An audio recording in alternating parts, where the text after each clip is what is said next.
ఒక ఇష్యూ గగ్గోలు పెడుతున్నారు. వైఎస్ఆర్ కాంగ్రెస్ పార్టీ ఆఫీసుల్ని బదులు కొడుతున్నారని. మరి ఆ అనుమతులు 2012లో ప్రభుత్వం ఒక జీవో ఇచ్చింది. ఉమ్మడి రాష్ట్రంలో ఎడాపెడా అలాట్మెంట్లు ఇస్తున్నారు. దాన్ని ఒక క్రమ పద్ధతిలో ఎటువంటి పర్పసెస్కి ఇవ్వాలి అనే దాని మీద ఒక జీవో ఉంది.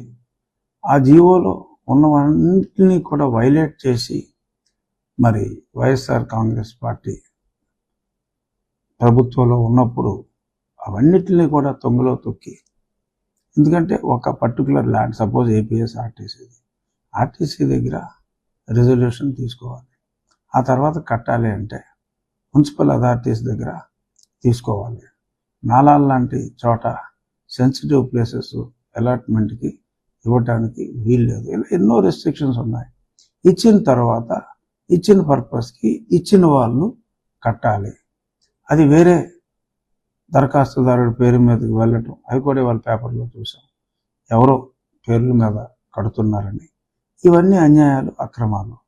మరి అక్రమాలు జరిగినప్పుడు కూల్చివేయవలసిన బాధ్యత రాష్ట్ర ప్రభుత్వాన్ని. కూల్చకపోతే అది ప్రభుత్వం బాధ్యత రాహిత్యం అవుతుంది. మరి బాధ్యతగా అంటే మరి పర్మిషన్ లేదని ప్రభుత్వం చేత కట్టబడిన, ప్రజల ఖర్చుతో కట్టబడిన ప్రజావేదికని కూల్చిన అద్భుతమైన సంస్కారం ఉన్న జగన్మోహన్ రెడ్డి గారు మరి అక్రమంగా అలొకేషన్లు చేసుకుని, అన్నాకి బేడాకి లీజులు రాసుకొని కోట్ల విలువైన ప్రభుత్వ భూమిని ప్రజా సంక్షేమానికి కాకుండా, అది కూడా ప్రజా సంక్షేమానికే వాడాలని ఉంది, ప్రజా సంక్షేమానికి కాకుండా వ్యక్తిగత పార్టీ, ప్రొప్రైటరీ కన్సర్న్ పార్టీ ఆఫీసులకి అలాట్ చేసి మరి ఎవడి వ్యక్తిగత లబ్ధికి ఇవన్నీ చేస్తున్నారు అనేది ప్రజలు ఆలోచిస్తారు. మీరు కౌంటర్గా మా పార్టీ వాళ్ళు ఏదో ఆఫీసులు పెట్టారని చెప్పి ఏదైనా రాతలు రాసినప్పటికీ విజ్ఞులైన ప్రజలు అటువంటి చెడు రాతల్ని నమ్మరు. ఖచ్చితంగా అక్రమంగా అలొకేషన్స్ చేసుకుని, అనాకి బేడాకి తీసుకుని ఎవడో పేరు మీద అద్భుతమైన భవంతులు పార్టీ ఆఫీసులకి ప్రతి అసెంబ్లీలోనూ ఇష్టం వచ్చినట్టు కట్టుకోవటం అనేది తప్పమ్మా. సో మరి దాన్ని అలాగా తీసుకున్న అలాట్మెంట్లు క్యాన్సిల్ చేయాలి. మరి ఆ కట్టడాలని వేరే ప్రభుత్వ కార్యక్రమాలకు, ప్రజా సంక్షేమ కార్యక్రమాలకు ఉపయోగపడేలా ఉంటే అలొకేషన్ క్యాన్సిల్ చేసి ఆ భవంతులను వాడుకోవాలి.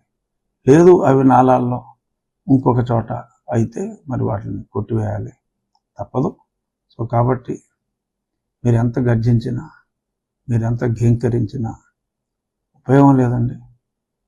ఇక ముగించే ముందు ఒక చిన్న మాట.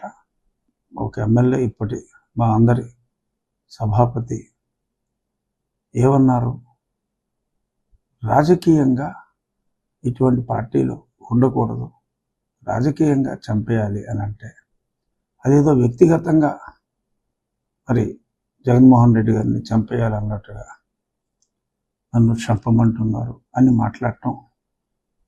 మరి 5 ఏళ్ళు నిరాఘంటంగా ముఖ్యమంత్రిగా పరిపాలించిన మీకు ఇంత బేలతనం తగదు. మీరు ఎన్నో అరాచకాలు చేశారు. ఆయన రాజకీయంగా ఎటువంటివి ఉండకూడదన్నారు. మీరు భౌతికంగానే నన్ను నిర్మూలించాలని చూశారు. సో అంచేత మీలాంటి వ్యక్తులు బేలగా చంపుతానంటున్నారు అంటే అది ఎంతో మరి కాస్త ఎబ్బెట్టుగాను, కొంత జుగుప్సాకరంగాను ఉన్నట్టుగా ఉంది. వాట్ ఎవర్ హ్యాపెండ్ అది హ్యాపెండ్. ఈ బ్రేవ్, బేలతనం వద్దు, జాలి చూపొద్దు. అలాగని గతంలో లాగా క్రూరంగా ఉండమంటలేదు సుమా. Be normal, try to be normal అని సవినయంగా తెలియచేస్తూ, నేను ఇప్పుడు మాట్లాడింది రచ్చబండ కాదు అని కూడా తెలియచేస్తూ, కేవలం రాధాకృష్ణ గారిని అభినందించడానికి, అలా ధైర్యంగా వార్తలు మరింత రాసి ప్రజా మన్నన పొందాలి, దానికి నేను ఒక ప్రేరణ, అలాగే అందరూ కూడా ప్రేరణ కావాలి అని మనస్ఫూర్తిగా కోరుకుంటూ ధన్యవాదాలు.